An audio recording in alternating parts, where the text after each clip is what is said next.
Namaste and Lakech, my family. We are on our way to Chichen Itza, one of the 3 locations where we are working now in the Yucatan Peninsula. Driving is the driver. What up? Hola. Hola. We're exactly 164 kilometers from Chichen Itza. So this is one of the 3 activations that we have to do today. It's going to be a non-stop day. We've picked up the rental Jeep today, and we'll probably finish somewhere around 2 in the morning tonight. Alright, well, namaste and Lakech, and the adventure continues. Alright. We are going to make a tour for you guys. From here you can see that place is where they play ball, the classic ball games that we have.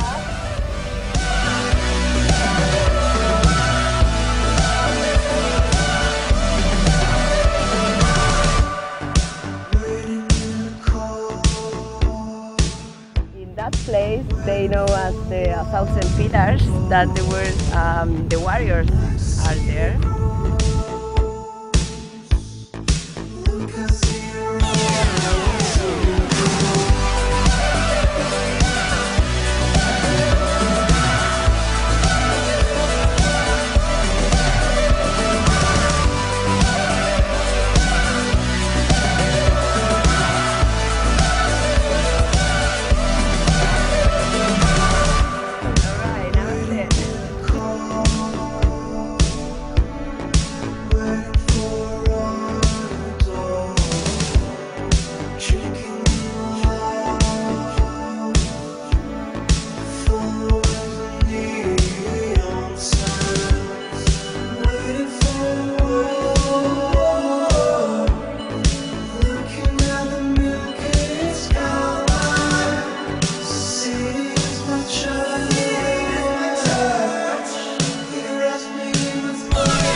Hello family, we are in Chichen Itza, one of the biggest Maya ruins that we have here.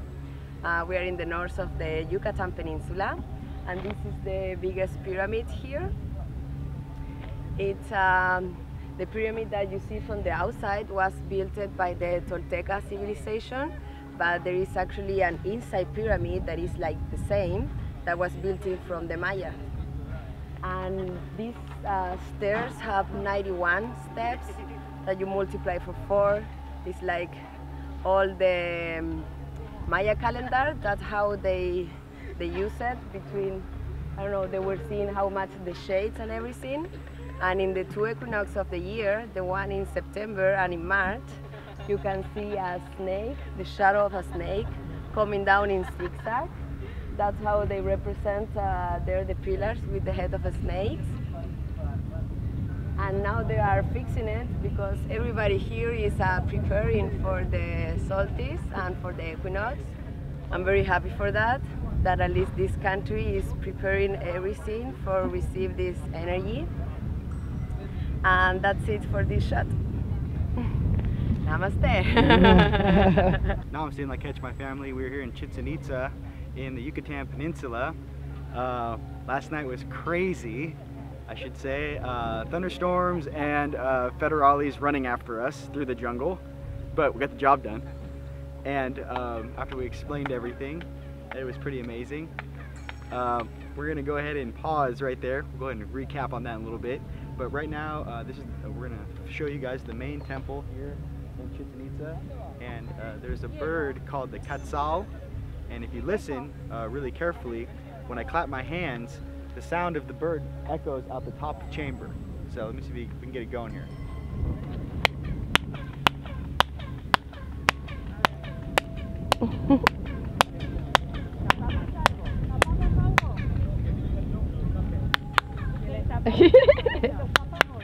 Hey! What? I said... So, not only were the engineers geniuses, in Mayan people, but like Linka said, there are two temples inside of this structure. I believe one is old period, one is newer period, and if you look at the diagram, you guys can go ahead and Google this, it looks similar to a king's chamber, little different design, but very similar. We're going to now move around to the different locations, and like I said, we are all here as one.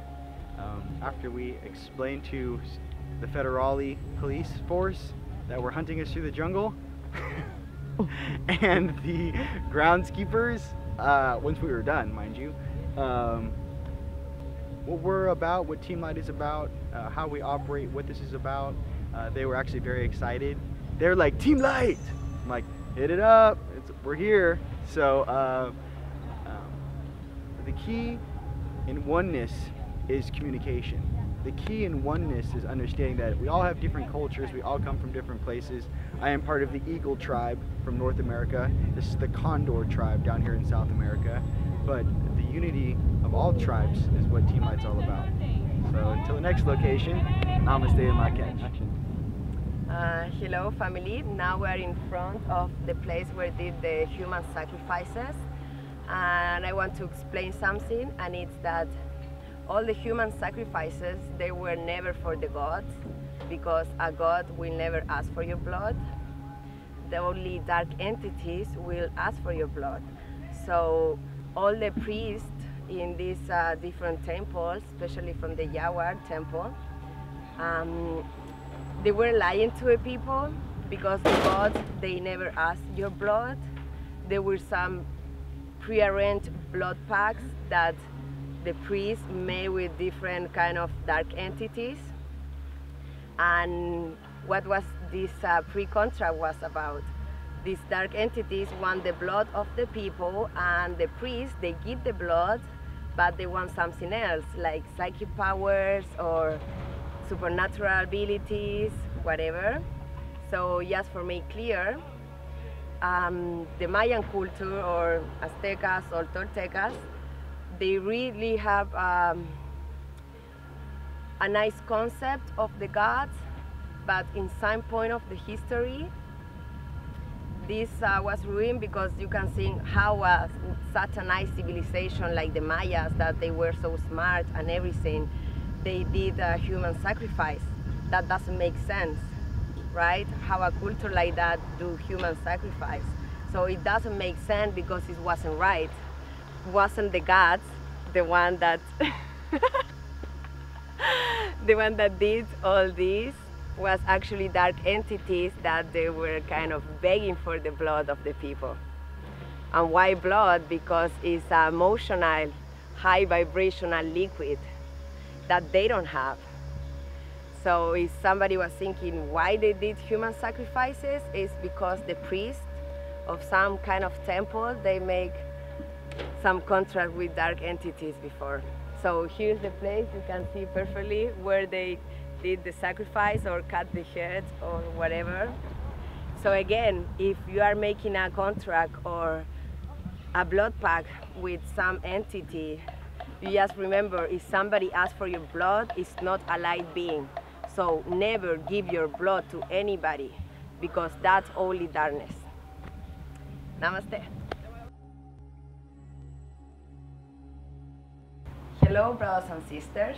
Now that the mission is complete, I want to share with you guys the great adventure that was going to this mission in Chichen Itza. And I will start from the moment that we get there to the temple.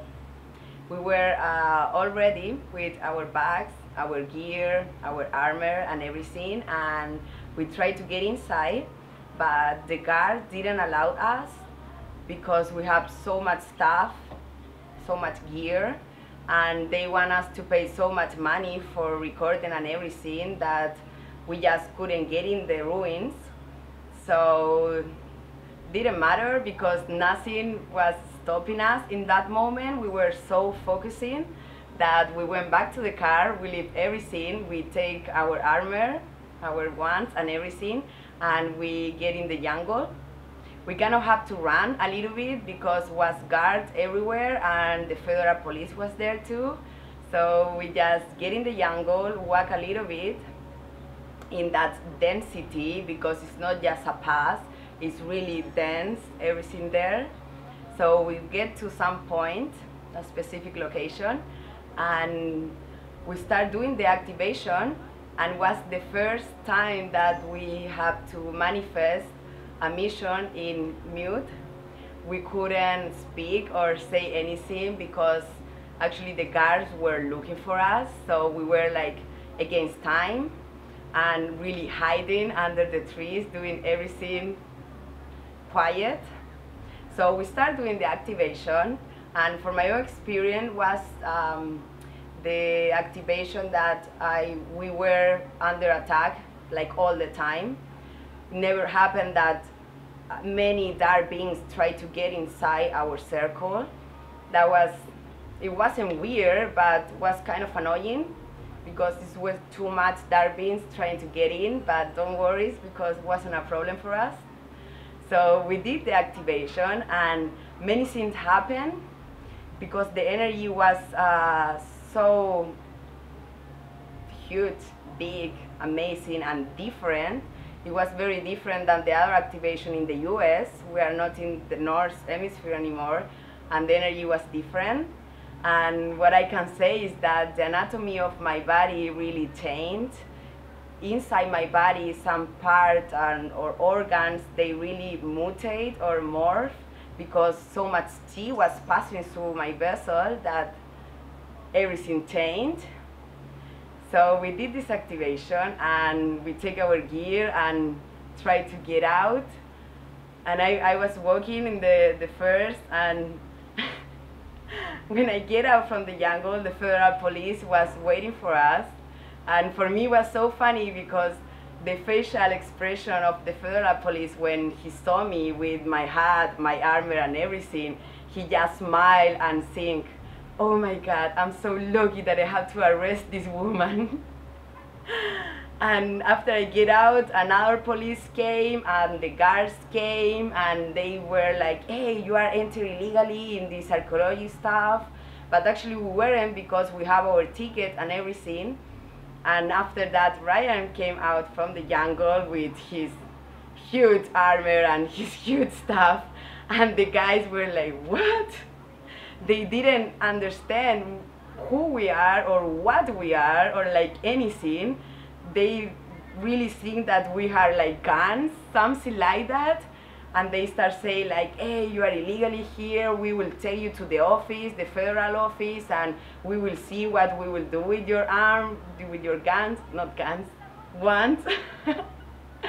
And I start explaining to them in Spanish, of course.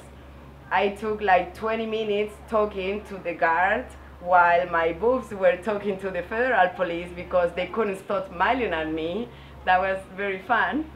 And I explained about Team Life. I told them about the network that we have in United Collective, what we do in the activation mission, that we go all around the world. So I really take time explaining to the guard what we were doing. And after that, he really changed. He was like, "Okay, these guys, they are really doing something great." And he was, "But why you didn't went to the office? We will let you guys pass and give you a special place inside the ruin for do your job." That was very nice, but we are low profile, so it was good that we did it in the jungle. And everything was good in the end. We give the guys some orgonite so they can have some new technology, tools, energy. And that was it. What we can share about the activation mission was very nice. Was really an adventure, be running inside the jungle with the police trying to get us. But it was all good in the end. The police was okay with that, the guard was okay. So it was all relaxed. And we are very happy because we did the 100% of, we manifest the 100% of our objectives. So we are happy with that. And thank you for everybody, definitely, because we were the two of us in the 3D, but there were so many beings that were helping us in so many ways and dimensions. And we are very grateful for everybody. So we sleep close to Chichen Itza that night. and we did medicine in dream time, adjustment, take care of some stuff, and we came back the day after, and everybody knew us in that time. We tried to film some parts. Actually, that's the reason why we are filming this with this background, because we couldn't film in Chichen Itza. The guards were like running after us. We have like a few bodyguards, a few meters like following us in case that we are like recording on every scene. But that didn't stop us for manifest the other scene that we have to do. We have our tricks. We did a great teamwork. And it was an amazing place. They have some blocks, but everything is okay now. The energy was good, and the best thing, or one of the best things, is we were there a few days before the equinox. So we arranged everything, and the equinox was yesterday, and a lot of people went there, and of course the energy was different. That was very nice. And that is about the experience and the adventure that we have. Lincoln did a great job explaining some of the obstacles that we had to go through to get our mission done. But this is what I also want to explain. In who you are and what we as light beings represent. Okay. I have experienced many things in this past 2.5 years of awakening. I've also experienced as your ability set grows, so does your responsibilities. When we enter a place now, I now am looking directly at the guardians, these beings, what they consider their gods, dead in the face. And I can't explain what it feels like to actually have a beings like that look at you like, okay, let's see what you got. And it's something that deep down inside, you have that potential. That is who you are. That is who we are. And to carry out your mission with 100% efficiency to the maximum potential of what you can put forth, that is, I can't explain to you how good that feels. I can't explain to you what it feels like to be in your purpose. I can't explain to you what it feels like to truly be one with everything. I can't, as you go through the levels in your awakening, and most of us do start off kind of in that dark zombie mode state, hence you're asleep. But as you in your dream time and in your conscious days work your way back towards being conscious and aware as beings, and you go through all these tests, and every single night we were tested.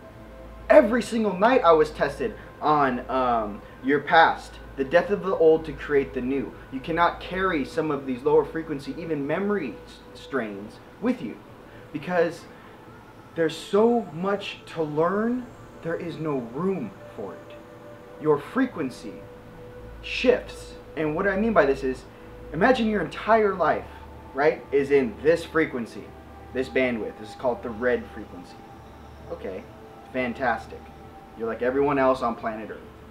As you begin to activate and turn on, okay, imagine you move your way up past the sacral, the orange bandwidth. Now you're in the stomach, the yellow bandwidth.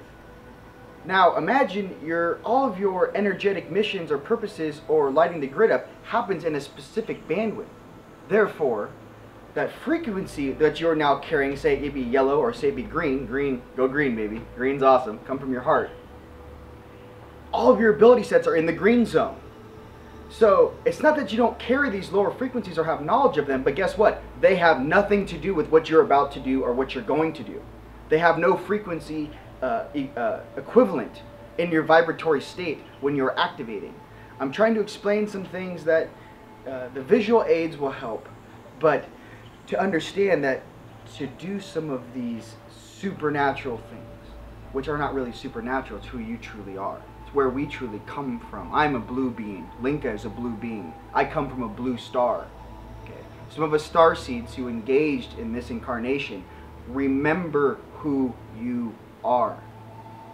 Remember that other beings are looking to you to get it done, get the job done. Every single night was negotiations between both sides that controlled that sacred site, Chichen Itza. Every single night there were negotiations going on upon which dimensional plane was being shifted and in what manner.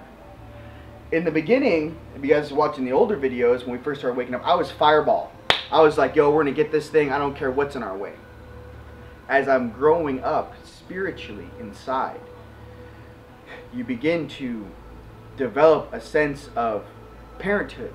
You treat lower dimensional beings or beings of a lower frequency like children. And this is literally what my highest self does me all the time. When I'm going at it with some deals, they're like, hey, homeboy, relax. They're babies. They don't understand what you're doing. And I'm like, you gotta take a deep breath. And I'm trying to explain this in 3D because it's this be the grandfather, be the grandmother type of personality inside here in love is what is needed. Because even like Linka explained, when we were dealing with the guards, I come out there like Conan the Barbarian with stabs and coming out of the jungle.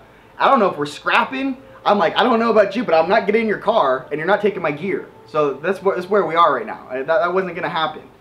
But as soon as it was explained who we are, what we're about, and how we operate, access granted. It's not enough that you know that that place is activated. So this specific location, they are like, the energy is flowing faster and with more intensity.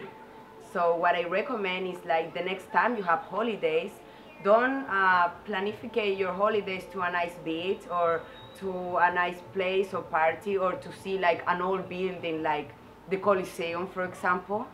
Planning your holidays to this specific location, pyramids or some energy points, temples, so you can sit there and really feel the energy going up your vessel and your stream.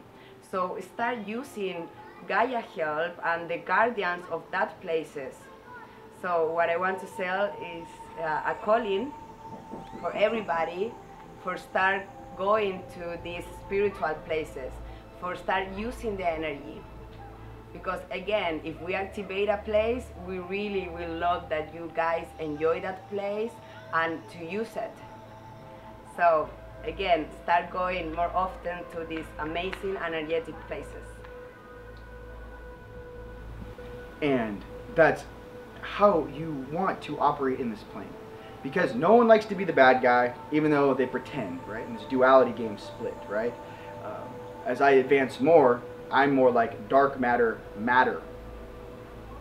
Dark matter is like the freeways in which the light travels on. Duality, this color codex, this construct which your mind can process and then feed into your consciousness. You must understand how your body works. You must understand the truly most gifted beings energetically on this planet are those that have mastered their different chakras, not their mind space. You can get trapped here. Okay? Many of you guys who are in dream time, they go through the loops. You have a dream, for example, say it was 2 weeks ago. As you wake up in the morning, you answer your questions. If you guys are brand new, let me explain how this works. You'll be shown things in dream time when you are on your path. And depending on how you carry yourself in those dream time moments, and if you are actually conscious enough to actually have an interaction with your higher self, what happens is it's kind of like they sit there like a teacher. Here's this entire reality going on which you are partaking on. This is called the fourth dimension. Here's all your friends, here's the situation, and here's the conflict. What happens is everything is watched and viewed from every perspective. And at the end of this, say, sequence, you have to ask yourself, what did I learn just now? What did I learn about me? What did I learn about my subconscious? Who am I really? Would I like, this situation to change? Or go, like what Big J said, do unto others as you would have undone unto you. That's awesome. That's the best thing to do. Now, let me speak a little bit more about some of the elders on this planet and some of us that are coming in hot and waking up right now that are light warriors, fully fledged, ready to go. If you are new to this, there are human beings who have incarnated here on this planet, who have accelerated their evolution through their DNA being unlocked. Okay, I'm one of those beings. My name is Ryan. Nice to meet you. So is Linka. So is the other members of Team Light across planet Earth. Okay, what is this? That means that we are more perceptive to the energy or what's going on behind the scenes. This is one version. This is 3D. To understand that each of these dimensions are going on simultaneously below and above you and walking right past you. 24/7, 365, every waking moment that you partake in this place. Okay? To have that base understanding, right, is what is necessary to understand that the choices in which you have. The path. There are many ways up the mountain. Okay? This mountain towards your own individual ascension. Okay? The issue is that try to stay on the path by coming from your heart. Love, love, love, love. Let me explain something else to those. You might be confused about what side to roll on. Okay, if you would like to roll on the side of light and love, let's just say, you have all the support of the universe, for in this unity consciousness, everyone understands this above 3D. Okay, even the ones playing this game 4, 5, 6, 7, 8, who actually, and all the way up to 12 on the dark side, they're still partaking in a game in duality where they individually actually understand they're in a game. You, however, just waking up, don't understand this. This game is called life. This game is called your individual ascension evolution. Okay? If you're an eternal being, how would you spend your time? If you live forever, how would you experience different planets, different solar systems, different universes, galaxies? What would you do? An eternal being of light, what would you do? Well, you don't want to be bored, right? Just gonna keep it real with you right now. It's not being bored, hey, but stay on point. What it is you would like to experience. That's what they call it. Life is experience. Experience, okay? So, in this experience in which you are trying to create, or you are creating, there is no trying, either do or do not. The important thing to remember is, what type of experience would you like to partake in? And what type of reality would you wish to create around you? And some of us who are hit this darkness and this density, like, boom, we came in hot, right into this thing. Okay, waited 20 years, 17 years, no matter how old you are, and started waking up in this place. Now, what happens when you do that? Okay, the issue is that you have to resist. Here's you, here's the density. You have to resist this until this no longer is a part of your daily life, for you have ascended past it. You literally have to crawl out. Climb that light cord, crawl out of your reality, whatever that is, but it happens in steps. Practice your astral projection. Practice activating your energy body. Change your diet. Okay? Your workout plan. This is a vessel. It's mind, body, and soul. Okay? It's not just, soul and mind. No. I'll tell you right now, if you notice in some of the older videos, and some of the videos footage we can't show, right? When we're doing these activations, it takes everything you have in this vessel to do it. Not I can sit on my couch and do this. Everything you have. The reason why we work out every day, every other day, is so that we can energetically do this work. And I'm not trying to speak on anyone's behalf. I'm just trying to explain to you, be physical. Mind, body, spirit. Okay? 3 things. Imagine this. You are a high vibratory being of light. You vibrate so hot and so white. And you're looking down the dimensions. And here's this reality called 3D. Okay? How can I get my consciousness as this huge being down on this little planet to affect these are my brothers and sisters down here in this game? This perspective I'm learning is actually how they view, small advent mind you, of how this perception is viewed, how this consciousness is viewed, which is, like I said, like a baby. Okay. What I've learned is that through some of the new advances in technology and energy tools, we are able to actually bust through the veil. Why do we think we use these wands? Why do you think we have energetic armor on us? Because in the spiritual world, when we step in there, we're getting attacked. We're getting swarmed. It's like moths to the flame. The issue is that you have the correct gear, you are trained, you can handle it. Okay. There's many different techniques of how to do this. What we find is that when we go in there, things are a little different simply because of the consciousness in which we carry and the heritage of who we are in our galactic family. That being said, to understand when you are having a negative emotion, to understand when you are having a negative thought form, if that thought form repeats more than once, that is a loop. Linka always says sabotage, sabotage. She calls sabotage. Instantly in her stream, her higher selves know that something down in this dimension is trying to, I would say infect, but affect her consciousness. When I was in dream time, another thing I just learned. I was in 4D, I'm rolling around with my friends, we are training, we're preparing, I'm jumping all over the planet, I'm seeing what everyone's doing, I'm in my dream time, and some negative things literally tried to overwhelm us. Because remember, we didn't have, we weren't 6 to 10 deep, we didn't have 10 people with us. What I noticed was as soon as I woke up, I got a glance of what it was.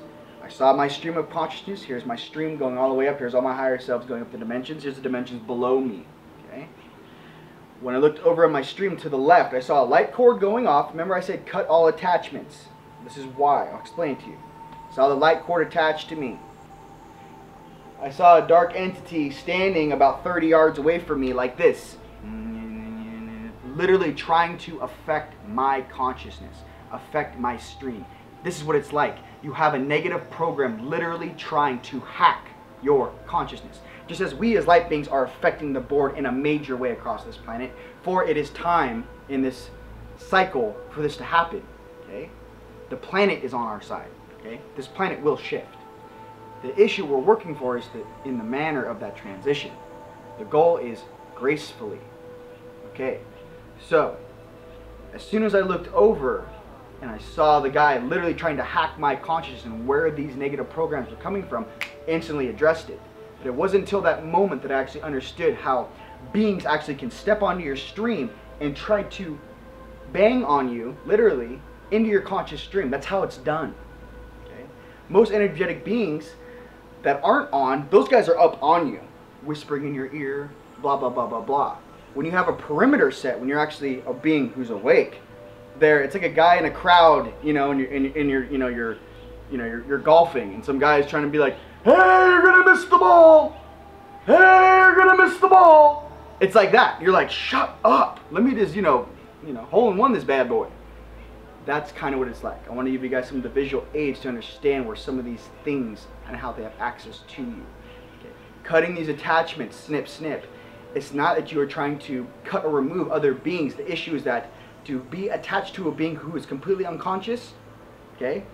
Old boyfriends and girlfriends, old friends from high school, you guys do the math, okay? Whatever that is. If you have love for them, this is the catch-22. They're in your heart. You want them, in your space. The issue is that if they're completely unconscious, they can't control who's jumping on that stream and running towards you or affecting them. It's like a cell. Your friends, your peers, whatever that is, that being is affected and then rotates. That was not the target. You were the target. Affects them, uses that stream, now has access to you. Okay? I'm trying to, again, explain some of the things behind the scenes and how it operates. Okay? And just be like Bruce Lee. Be like the Wata. Don't be tense, just, when it comes in, bam. Anyways, federales chasing us in the jungle. Do you know what that means? I'm sitting there like, ring! And we're like, I literally hear him like in the woods like, hey, like in Spanish, they're over here, they're over there, where are they? And I'm like, this is fucking crazy. It was awesome. It was awesome. Fudging. Crazy. Pretty pumped. Now, as far as the aid, we had tons of aid, but let me explain something about the vessel. When the vessel is actually in the game on the ground, everything changes. Everyone who's been on missions with us in Team Light understands that certain negotiations are made when we are Sedona. For example, we have a team that's going to come in and actually work on the grid. Okay? Okay, yeah, sure, okay, I got guys work on the grid. A couple days closer to leaving, departing, plane tickets are purchased. we'll be coming in on this day. We'll be there at this time. Okay. Yeah, well, we're going to be ready for you. As soon as you stand, as soon as you're on that sacred site, ready to go, it changes again. What I'm trying to get at is show up. In life, 80% of being successful is showing up. Okay? This consciousness, it's not like it doesn't want you to do the right thing, it just doesn't know. It doesn't understand. And I just want you guys to understand that it's not, this way or this way. The board in which this game is partaking on is shifting. So to understand that in this board shifting, that's the most important thing. The board needs to shift, the planet needs to ascend, the mass consciousness on this planet needs to raise its vibration, and us as light beings are here to do just that. So we love you very much. Namaste and light catch, and every day you get stronger. Namaste.